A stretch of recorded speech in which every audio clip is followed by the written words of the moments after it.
स्वागत है आपका हमारे आज की इस क्लास में। जैसा कि पिछले क्लास में हम लोग एनसीईआरटी के अनुसार यह देखें, क्लास 12 के अंतर्गत जीव विज्ञान में हम लोग को कुल 16 अध्यायों का अध्ययन करना होता है और 12th के पश्चात आप कोई भी प्रतियोगी परीक्षा अथवा प्रवेश परीक्षा कह ले, जो भी प्रवेश परीक्षा आप देते हैं, जैसे बीएससी नर्सिंग, बीएससी एजी, बीएससी बायो या नीट, फिर डी फार्मा के लिए, तो इत्यादि सभी परीक्षाओं में जो है सिर्फ और सिर्फ एनसीईआरटी से ही प्रश्न पूछे जाते हैं। तो ऐसे सभी अभ्यर्थी जो कि हिंदी माध्यम से पढ़ रहे हैं और उनकी अंग्रेजी ठीक ठाक नहीं है, उम्मीद करते हैं उनके लिए हमारे ये वीडियोस एक संजीवनी का कार्य करेंगे और आप अपने उज्जवल भविष्य को बनाने में सफल साबित होंगे। तो आइए शुरू करते हैं। According to NCERT lesson first जो होता है आपका वह है जीवों में जनन। लेसन फर्स्ट हमारा है जीवों में जनन। तो जीवों में जनन के आज के इस वीडियो में हम लोग जानेंगे जनन क्या है, जनन का महत्व क्या है और यदि जनन न हो तो जीवधारियों के अस्तित्व पर क्या प्रभाव होगा। इसके पश्चात हम लोग ये देखेंगे कि नर किसे कहते हैं, मादा किसे कहते हैं, युग्मक किसे कहते हैं, समयुग्मजीय प्राणी किसे कहते हैं, विषमयुग्मजीय प्राणी किसे कहते हैं, एक लिंगी प्राणी किसे कहते हैं, द्विलिंगी प्राणी किसे कहते हैं, सतत प्रजनक किसे कहते हैं, मौसमी प्रजनक किसे कहते हैं, इत्यादि शब्दावलियों को हम आज की इस अपने वीडियो में परिभाषित करने का प्रयास करेंगे। पहला ही हेडिंग हमारा आज का है जनन अर्थात रिप्रोडक्शन। ध्यान दीजिएगा, रिप्रोडक्शन और प्रोडक्शन ये दो शब्द आता है। इन दोनों ही शब्दों का अर्थ यही होता है कि निर्माण करना। रिप्रोडक्शन मतलब ही निर्माण करना, प्रोडक्शन मतलब ही निर्माण करना ही होता है। लेकिन इन दोनों में थोड़ा सा मेजर डिफरेंस भी है। रिप्रोडक्शन में क्या होता है कि कोई जीवधारी होगा, जैसे एक जीवधारी है, ये अपने समान जीवधारी को उत्पन्न किया और जो नया जीवधारी उत्पन्न हुआ वह पुनः एक निश्चित समय के पश्चात अपने समान जीवधारी को उत्पन्न किया, फिर इसकी संतान को उसकी संतान पुनः संतान उत्पन्न की। इस प्रकार ये क्रम कंटिन्यू चलता रहता है। ये एक जीवधारी द्वारा संतानों के उत्पन्न करने की क्रिया कंटिन्यू चलती रहती है। तो चूंकि संतानों के उत्पन्न करने की प्रक्रिया पीढ़ी दर पीढ़ी कंटिन्यू, ध्यान दीजिए, गौर करिएगा इस बात को। रिप्रोडक्शन क्यों कहते हैं? चूंकि जीवधारियों के द्वारा संतानों के उत्पन्न करने की प्रक्रिया पीढ़ी दर पीढ़ी निरंतर चलती रहती है, इसलिए इसको हम कहते हैं रिप्रोडक्शन। बार बार प्रोडक्शन हो रहा है। एक जीवधारी दूसरे जीवधारी को जन्म दिया, वह जीवधारी वृद्धि किया, पुनः अपने समान जीवधारी को जन्म दिया, पुनः जो वह जीवधारी वृद्धि किया और अपने समान जीवधारी को उत्पन्न किया। ये प्रोसेस कंटिन्यू चलता रहता है। परंतु प्रोडक्शन में क्या होता है? प्रोडक्शन में जैसे कि किसी मशीन की सहायता से एक वस्तु को बना दिया गया, अब इस वस्तु द्वारा पुनः यह वस्तु पुनः अपने समान वस्तु को उत्पन्न नहीं कर पाएगा, तो मशीनों की सहायता से किसी सामान का निर्माण कर लेना प्रोडक्शन कहलाएगा। जबकि रिप्रोडक्शन एक बायोलॉजिकल प्रोसेस है जो कि कंटिन्यू चलता रहता है। प्रोडक्शन कंटिन्यू चलता नहीं रहेगा। ऐसी बात नहीं है कि मशीन द्वारा एक चाक होल्डर बन गया और यह चाक होल्डर स्वतः अपने सामान बना ले, ऐसा करते ही संभव नहीं है। इसलिए मशीनों के उपयोग द्वारा वस्तुओं के निर्माण की प्रक्रिया पर इसको कहेंगे हम प्रोडक्शन, उत्पादन। चलिए अब हम जनन को परिभाषित करने का प्रयास करें। तो मात्र 2 लाइन में जनन का परिभाषा आप लिख सकते हैं कि जीवधारियों द्वारा अपने समान संतान उत्पन्न करने की प्रक्रिया को प्रजनन कहते हैं अथवा जनन कहते हैं। आसान भाषा में कह सकते हैं कि जनन वह प्रक्रिया है जिसके द्वारा जीवधारी अपने समान संतानों को उत्पन्न करते हैं। और प्रजनन जो होता है सभी जीवों की स्वाभाविक तथा प्राकृतिक क्षमता होती है। सभी जीवों में प्राकृतिक रूप से प्रजनन की अपार क्षमताएं विद्यमान होती हैं। और मजे की बात यह है कि रिप्रोडक्शन के लिए, प्रजनन के लिए जीवधारियों को किसी बाह्य उद्दीपन की सामान्यता आवश्यकता नहीं होती है। सभी जीवधारी अपने समय अनुसार, क्षमता अनुसार स्वतः रिप्रोडक्शन करते रहते हैं और अपने समान संतानों को उत्पन्न करते रहते हैं। तो इस प्रकार क्लियर हो गया होगा कि जीवधारियों द्वारा अपने समान संतान उत्पन्न करने की प्रक्रिया को हम लोग क्या कहते हैं? रिप्रोडक्शन कहते हैं। अब प्रश्न यह उठता है कि आखिर रिप्रोडक्शन होता क्यों है? रिप्रोडक्शन की आवश्यकता क्या है? तो स्पष्टता आपको पता होगा कि इस पृथ्वी पर कोई भी प्राणी अमर नहीं है। ध्यान दीजिएगा, यहां पर आपका ध्यानाकर्षण चाहेंगे। जो कुछ एक कोशिकीय प्राणी जो होते हैं, जैसे अमीबा हो गया, पैरामेशियम हो गया, तो इनकी कभी प्राकृतिक मृत्यु नहीं होती है। हम कह सकते हैं कि ये अमर प्राणी है। क्यों? क्योंकि अमीबा है। तो अमीबा जो है एक निश्चित समय तक वृद्धि करता है और जब पूरा वृद्धि कर लेता है तो 2 भागों में बढ़ जाता है, जिससे 2 छोटे छोटे अमीबा बन जाते हैं और ये दोनों छोटे छोटे अमीबा फिर बढ़ते हैं और फिर 2 भागों में टूट जाते हैं। इस प्रकार अमीबा में कभी बुढ़ापा आता ही नहीं है। अमीबा उत्पन्न हुआ, युवा अवस्था में पहुंचा और फिर विभाजित होकर के छोटा बच्चा बन गया, फिर बड़ा हुआ, फिर वो विभाजित हुआ, छोटे छोटे अमीबा बन गए। कहने का मतलब यह है कि अमीबा में कोई नेचुरल डेथ नहीं। अब आर्टिफिशियली आप जो है उसको पानी में डाल के गर्म करके मार डालें, वो अलग की बात है। आप अमीबा को उठा करके नाइट्रिक एसिड में डाल करके मार डालें, वो अलग की बात है। परंतु इसकी प्राकृतिक रूप से स्वतः मृत्यु नहीं होती है। तो अमीबा जो होता है अथवा कुछ ऐसे कोशिकीय प्राणी जो होते हैं, ये इनको अमर कहा जा सकता है, कभी मरते नहीं है। परंतु इनके अलावा कोई भी प्राणी इस पृथ्वी पर अमर नहीं है। तो सीधी सी बात है, अमर नहीं है तो एक निश्चित आयु काल के पश्चात इनकी मृत्यु सुनिश्चित है। तो पृथ्वी पर अपनी जाति का अस्तित्व बनाए रखने के लिए कोई भी जीवधारी मरने से पहले अपने समान संतानों को उत्पन्न कर लेता है।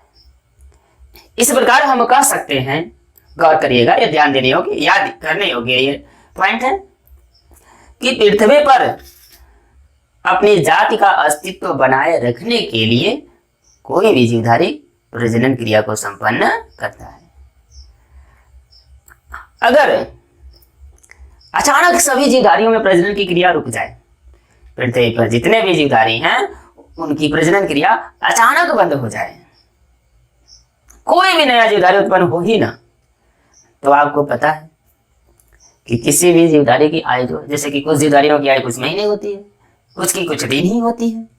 कुछ जीवधारी जैसे कछुआ है 200 साल तक जीवित रहता है। पीपल और बरगद के वृक्ष हैं, हजारों साल तक जीवित रह सकते हैं। तो जब प्रजनन की प्रक्रिया अचानक बंद हो जाएगी तो अब धीरे धीरे धीरे धीरे जातियों की विलुप्ति प्रारंभ हो जाएगी और आने वाले कुछ 100 सालों के पश्चात इस पृथ्वी पर से सभी प्रकार के जीवधारी समाप्त हो जाएंगे। परंतु अभी निकट भविष्य में ऐसा कुछ संभव नहीं है कि एक साथ सभी जातियां विलुप्त हो जाएं, परंतु कुछ सिलेक्टेड जातियां, ऐसा देखा गया है कि कुछ सिलेक्टेड जातियां पृथ्वी पर से समय समय पर विलुप्त होती रहती हैं और कुछ नई जातियां उत्पन्न होती रहती हैं। इस संबंध में विस्तार से हम लोग विकास नामक अध्याय में पढ़ेंगे। अब चूंकि इतना तो क्लियर हो गया होगा कि प्रजनन होता क्यों है। प्रजनन और प्रजनन के महत्व को स्पष्ट करने के बाद हम लोग अब यह देखेंगे कि आखिर क्या कारण है कि कुछ जीवधारी बहुत अधिक मात्रा में संतान उत्पन्न करते हैं जबकि अन्य कम मात्रा में ही संतान उत्पन्न करते हैं। तो इसका सीधा सा जवाब यह होगा कि ऐसे जीवधारी जिनकी संतानों को अपने शिकारियों द्वारा, अपने शत्रुओं द्वारा बहुत अधिक खतरा होता है, वे बहुत अधिक मात्रा में संतानों को उत्पन्न करते हैं। अर्थात जिन जीवधारियों के संतानों को शिकारियों द्वारा बहुत अधिक खतरा होता है, वे जीवधारी अधिक संख्या में संतान उत्पन्न करते हैं। सामान्यतः जो जलीय जीव होते हैं वे अधिक मात्रा में संतान उत्पन्न करते हैं, क्योंकि जलीय जीव सामान्यतः जल में अपने अंडे देते हैं और जल में वो किसी विशेष प्रकार के आवास का निर्माण नहीं कर पाते, जिसके कारण अन्य जलीय जीव किसी दूसरे जलीय जीव के अंडों को या उनके लार्वा को, उनके शिशु को नष्ट कर देते हैं। जैसे मेढक है, मछलियां हैं, हजारों हजारों अंडे देते हैं। क्यों? क्योंकि इनके सैकड़ों अंडे जो है, सैकड़ों बच्चे जो है अन्य शिकारियों द्वारा खा लिए जाते हैं। अगर ये बहुत अधिक मात्रा में संतान न उत्पन्न करें तो इनका अस्तित्व ही समाप्त हो जाएगा। इसके बाद हम देखते हैं कि सामान्यतः जो स्थलीय जीव होते हैं वो कम मात्रा में संतान उत्पन्न करते हैं। जैसे शेर को देख लीजिए, मनुष्य को देख लीजिए या अन्य स्थलीय जीवों को देखिए। अपने पूरे जीवन काल में ये स्थलीय जीव 8, 10, 12 संतानों को उत्पन्न करेंगे। कुछ कीटों को छोड़ दिया जाए तो जो अन्य बड़े स्थलीय जीव होते हैं कम मात्रा में ही संतान उत्पन्न करते हैं। यह संतान कम उत्पन्न करना, अधिक उत्पन्न करना, जलीय और स्थलीय में बांटना उतना उचित नहीं है। एक सामान्य उदाहरण के लिए बताया गया है। बस इतना ध्यान रखिएगा कि जिस जीवधारी के शिशु को, अंडों को शिकारियों द्वारा जितना अधिक खतरा होता है, वे उतने प्राकृतिक रूप से उनके पास ऐसी क्षमता मिली हुई है कि वे उतने अधिक संतानों को उत्पन्न करते हैं, ताकि शिकार, अपार शिकार होने के पश्चात भी जो है उनकी कुछ जातियां बची रहें, उनके कुछ सदस्य बचे रहें। तो क्लियर हो गया होगा कि आखिर कुछ जीवधारी क्यों कम संतान उत्पन्न करते हैं और क्यों अधिक। इसके पश्चात आइए देखें कि नर सदस्य किसे कहते हैं। किसी भी जाति के ऐसे सदस्य जिनमें नर युग्मकों का निर्माण होता है उन्हें हम नर कहते हैं। ध्यान दीजिएगा मात्र 2 लाइन में। किसी जाति के वे सदस्य जिनमें नर युग्मक का निर्माण होता है उन्हें हम नर कहते हैं, और किसी जाति के ऐसे सदस्य जिनमें मादा युग्मक का निर्माण होता है उन्हें हम क्या कहते हैं? मादा कहते हैं। जैसे मानव का उदाहरण अगर ले लें तो मानव में जो स्त्री है इसमें मादा युग्मक का निर्माण अर्थात अंडाणु का निर्माण होता है, तो इसको हम मादा कह रहे हैं। जबकि पुरुष में क्या होता है? नर युग्मक अर्थात शुक्राणु का निर्माण होता है, इसलिए इसे हम लोग नर कहते हैं। तो ये हो गया हम लोगों का मेल और फीमेल का कॉन्सेप्ट। ध्यान रखिएगा, याद करने की कोई आवश्यकता नहीं है, बस 2 शब्द याद कर, 2 शब्दों को ध्यान में रखना है। मेल गैमेट का फॉर्मेशन जो करता है मेल हो गया, फीमेल गैमेट का जो फॉर्मेशन करता है वो फीमेल हो गया। क्लियर हुआ? अब आइए देखते हैं एक और शब्द उपयोग किया जाता है जीवों में जनन के अंतर्गत, जो कि है बाइसेक्सुअल, द्विलिंगी। तो अभी इसके पहले आप क्या पढ़े थे? मेल में मेल गैमेट बना और फीमेल में फीमेल गैमेट बना। परंतु कुछ जीव ऐसे होते हैं जिनके एक ही सदस्य में मेल गैमेट भी बनता है और फीमेल गैमेट भी बनता है। ऐसे जीवधारियों को हम लोग कहते हैं द्विलिंगी जीवधारी। जैसे केचुआ, जोंक, फीताकृमि आदि। केचुआ जो होता है इसके एक ही सदस्य में नर जनन अंग भी होता है, मादा जनन अंग भी होता है, अर्थात एक ही केचुए में नर युग्मक भी बनेगा और मादा युग्मक भी बनेगा। जोंक में भी ऐसे ही होगा। और फीताकृमि में मजेदार बात यह है कि इसकी जो शरीर होती है छोटे छोटे छोटे छोटे खंडों से बनी होती है और इसके सभी खंडों में नर जननांग भी उपस्थित होते हैं और मादा जननांग भी उपस्थित होते हैं। यदि हमें मान लें कि फीताकृमि की शरीर जो है 50 खंडों से बनी है, तो एक उस फीताकृमि में 50 नर जननांग पाए जाएंगे और 50 मादा जननांग। हर एक सेगमेंट में, हर एक खंड में मेल और फीमेल आर्गन उपस्थित होते हैं। खैर छोड़िए, वो तो अलग की बात है। हम बस यह कह रहे हैं कि इन तीनों में जीवों में जो होता है एक ही सदस्य में मेल गैमेट भी बनता है और फीमेल गैमेट भी बनता है, इसलिए सबके सब क्या है, बाइसेक्सुअल है, द्विलिंगी है। अब आइए हम लोग ये देखें कि एक लिंगी किसे कहते हैं। तो ऐसे जीव या किसी जात के ऐसे सदस्य जिनके मेल और फीमेल गैमेट का निर्माण अलग अलग सदस्यों में होता है, अर्थात जब मेल और फीमेल गैमेट का निर्माण अलग अलग सदस्यों में होता है तब उन जीवधारियों को हम लोग कहते हैं एक लिंगी।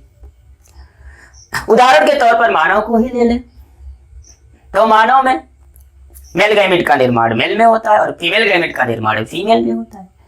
मतलब कि एक सदस्य एक ही गैमेट का निर्माण करता है, इसलिए मानव क्या है, एक लिंगी प्राणी है। जब एक ही सदस्य में दोनों गैमेट बने, मेल और फीमेल दोनों एक ही सदस्य में बने तो द्विलिंगी। और जब एक सदस्य में मेल गैमेट बने और दूसरे सदस्य में फीमेल गैमेट बने तो ऐसे प्राणियों को हम लोग कहेंगे एक लिंगी प्राणी। इसके पश्चात हम लोग देखें समयुग्मजी किसे कहते हैं और विषम युग्मजी किसे कहते हैं। तो समयुग्मजी को अंग्रेजी में हम लोग कहते हैं होमोजाइगस। बहुत सीधी सी बात, आसान भाषा में हम लोग कह सकते हैं ऐसे जीव जिनके दोनों युग्मक, दोनों गैमेट अर्थात मेल गैमेट और फीमेल गैमेट, जिनके मेल और फीमेल दोनों गैमेट हूबहू एक समान होते हैं, देख करके पता ही ना चले कि कौन मेल गैमेट है और कौन फीमेल गैमेट है, तो ऐसे जीवधारियों को हम लोग कहते हैं होमोजाइगस ऑर्गेनिज्म या होमोजाइगस जीवधारी। एनसीईआरटी के अनुसार इसका प्रचलित उदाहरण है क्लैडोफोरा नामक शैवाल, जो कि समुद्रों के किनारे चट्टानों पर उगता है और इसके दोनों गैमेट एकदम सेम होते हैं। आप देख पा रहे हैं, इनमें आप क्लियर नहीं कर पाएंगे कौन मेल है और कौन फीमेल है। दोनों गैमेट वो एक समान, कोई अंतर नहीं। तो क्लैडोफोरा क्या है, ध्यान रखिएगा। क्लैडोफोरा क्या होता है, समयुग्मकी होता है, होमोजाइगस होता है। क्यों? क्योंकि इसके मेल तथा फीमेल दोनों गैमेट एक समान होते हैं। अब हम लोग जानेंगे हेटेरोजाइगस किसे कहते हैं, विषम युग्मकी जीवधारी किसे कहते हैं। ऐसे जीवधारी जिनके मेल और फीमेल दोनों गैमेट अलग अलग प्रकार के होते हैं, उन्हें हम लोग कहते हैं हेटेरोजाइगस ऑर्गेनिज्म। मानव को ही ले लिया जाए, मानव के उदाहरण द्वारा ही हम लोग समझ लें हेटेरोजाइगस। तो मानव के नर में जो नर युग्मक बनता है वह छोटा सा कृमि के आकार का होता है और मादा में जो मादा युग्मक बनता है वह बड़ा सा होता है और गोल आकार का होता है। देख पा रहे होंगे, मेल में स्पर्म अर्थात मेल गैमेट, फीमेल में ओवम अर्थात फीमेल गैमेट। ये दोनों देखिए एक समान नहीं है, देख पा रहे होंगे। इसके पहले क्लैडोफोरा के दोनों गैमेट को देखे थे, सेम एक समान थे। परंतु इनके गैमेट को आप देख पा रहे हैं, दोनों गैमेट अलग अलग प्रकार के हैं, इसलिए मानो क्या है हेटेरोजाइगस है। क्या हेटेरोजाइगस है? इसके जो गैमेट हैं वो भिन्न भिन्न प्रकार के हैं। इसके पश्चात हम लोग ये जाने सतत प्रजनक किसे कहते हैं और मौसमी प्रजनक किसे कहते हैं। सतत प्रजनक, सतत मतलब निरंतर लगातार होता है। तो ऐसे जीवधारी जो वर्ष के किसी भी मौसम में किसी भी महीने में प्रजनन क्रिया संपन्न कर सकते हैं, ऐसे प्राणियों को या ऐसे जीवधारियों को हम लोग कहते हैं सतत प्रजनक। जैसे मनुष्य हो गया या अन्य जानवर हो गए, जैसे गाय, भैंस, बकरी इत्यादि, ये सब क्या है? सतत प्रजनक है। वर्ष के किसी भी महीने में संतान उत्पन्न करते रहते हैं। यह कोई निश्चित नहीं महीना होता है या निश्चित समय होता है कि इन्हीं जो है महीने 2 महीने के भीतर ये अपना प्रजनन करेंगे, उसके बाद प्रजनन नहीं करेंगे। तो स्पष्ट हो गया सतत प्रजनक किसे कहते हैं? जो वर्ष के किसी भी महीने में प्रजनन क्रिया कर सके उन्हें हम कहते हैं सतत प्रजनक। इसके पश्चात आइए हम देखते हैं मौसमी प्रजनक के बारे में। तो ऐसे जीवधारी जो वर्ष के किसी विशेष मौसम में ही प्रजनन क्रिया को संपन्न करते हैं, इन जीवधारियों को हम लोग कहते हैं मौसमी प्रजनक। उदाहरण के तौर पे हम लोग ले सकते हैं केंचुए को, मेढक को, जोंक को, मछलियों को। तो ये सब जो होते हैं जून, जुलाई, अगस्त अर्थात वर्षा काल में ही प्रजनन क्रिया को संपन्न करते हैं। हर एक मौसम में, जैसे केंचुआ, जोंक, मछलियां, मेढक, ये हर एक मौसम में प्रजनन क्रिया नहीं करते हैं। वर्षा काल जो होता है इनका प्रजनन काल होता है। तो ये क्या है? मौसमी प्रजनक है। हम आज के इस वीडियो को समाप्त करते हैं। वीडियो पसंद आया हो तो चैनल को सब्सक्राइब करें, लाइक्स करें, अपने मित्रों में शेयर करें। किसी भी परिभाषा को समझने में कोई कठिनाई आ रही हो तो कमेंट में अवश्य बताएं। धन्यवाद।